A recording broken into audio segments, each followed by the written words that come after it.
The book of 1 Samuel, chapter 3 and 4, it says this.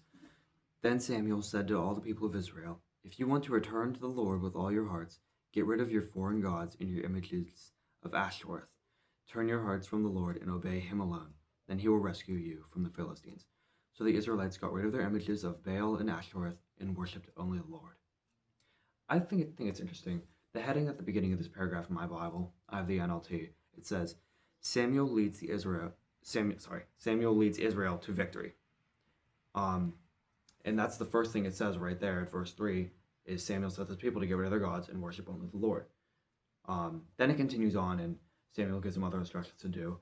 And at the ultimate end of the,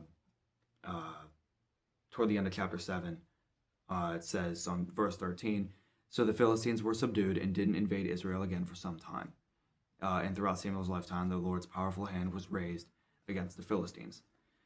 So he does lead them to victory through this. But the first step in having victory in Christ is identifying only in Christ. You can have no idols. Your heart has to be devoted to the Lord and nothing else.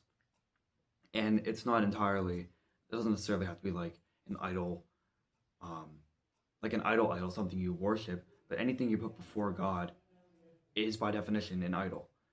And that's what the first step to having victory in Christ is getting rid of all your idols. In verse 4 it says, so they got rid of their images of Baal and Ashtoreth and worshiped only the Lord. Getting rid of their idols would have been a sacrifice for them.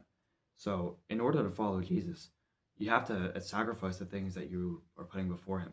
You have to be willing to get rid of those things and devote yourself to Christ only. And in him you will have the victory.